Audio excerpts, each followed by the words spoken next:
정치권 뒷이야기 알아보는 정치톡톡 시간입니다. 정치부 노태영 기자 나와 있습니다. 자, 노 기자, 오는 5월 10일 윤석열 대통령 당선인의 취임식 모두가 이제 어떻게 치러질까 굉장히 관심이 좀 큽니다. 김건희 여사도 공식적으로 등장을 하죠? 네, 그 가능성이 점점 커지고 있습니다. 김은혜 당선인 대변인은 오늘 오전 브리핑에서 취임식이 열리는 자리에 김건희 여사가 나오는 방안이 타진되고 있다, 이렇게 말했습니다. 윤석열 정부가 시작하면서 국민께 공식적인 인사를 드리는 자리이기 때문에 그때 나오실 수 있는 가능성도 타진하고 있다고 제가. 네, 윤 당선인은 영부인 호칭을 폐지하고 청와대 제2부속실을 없애겠다고 공약했었는데 김 여사는 지난 4일 윤 당선인과 따로 사전투표를 한 뒤 아직 모습을 드러내지 않고 있습니다.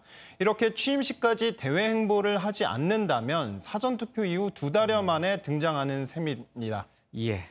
자, 또 취임식에 국민 500명을 초대하기로 했는데 그 몇 면이 다 이제 공개가 됐나요? 누가 참석할지도 굉장히 관심이 크거든요. 네, 아직 공개는 되지 않았고 선정 작업에 있습니다. 예. 이번 취임식은 9년 만에 대규모 인사가 초청된 가운데 열리는 만큼 국민 통합의 상징으로 국민 500여 명을 초대할 거라고 했죠. 먼저 지난 2013년 박근혜 전 대통령 때 취임식 장면을 보시면요. 국민 대통합을 상징하는 일반 국민 100여 명이 국민대표의 자격으로 오부요인, 내외빈과 함께 단상 위에 자리 잡았습니다.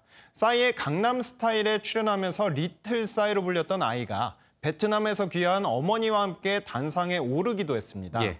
취임식에 초청된 인원만 역대 최다인 7만 명, 단상에 올라간 인원이 1,200여 명이었습니다.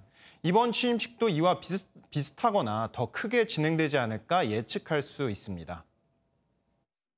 국민 통합의 상징으로 지역별, 계층별, 직업별, 세대별, 청년 여성, 그리고 보수, 진보 벽을 넘는 스토리텔링이 있는 국민을 찾아서 취임식에. 네, 취임 준비는 이른바 이야기가 있는 국민.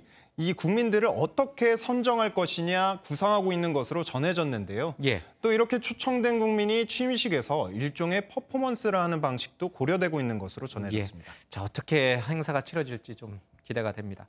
인수위 국민통합위원회가 있잖아요. 여기에 노태우 전 대통령의 장남 노재현 씨가 새로 포함됐다고 하는데 어떤 인물들이 눈에 띕니까?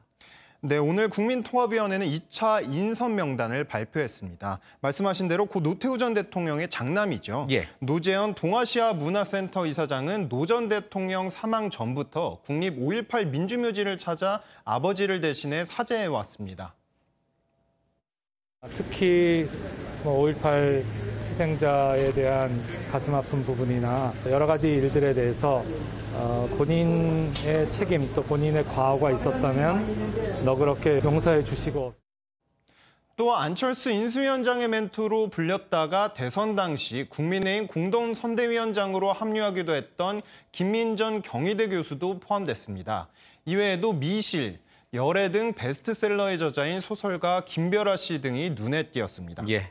국민 통합이 참 아주 중요한 핵심 국정 과제인데 통합위가 좀 잘 역할을 했으면 좋겠습니다. 자, 이 대통령 집무실 용산 이전 문제가 좀 계속 정치권에서 시끄러운데 청와대에서 용산으로 집무실을 이전하고 청와대를 국민에게 개방하면 연 1조 8천억 원에 달하는 관광 수입 효과가 있을 것이다. 이런 분석이 나와서 굉장히 눈길이 가더라고요. 네, 맞습니다. 전경련 산하 한국경제연구원이 김현석 부산대 교수의 의뢰에 발표한 보고서에 나온 내용입니다. 전경련 산하연구기관이 내놓은 자료군요. 네, 예. 그렇습니다.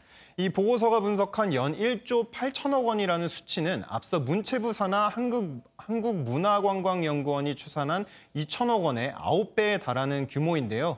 김 교수는 청와대를 일반인에게 전면 개방할 경우 국내외 관광객 유치 효과는 청계천 복구 이후의 방문객 수준일 것으로 전망했습니다. 예.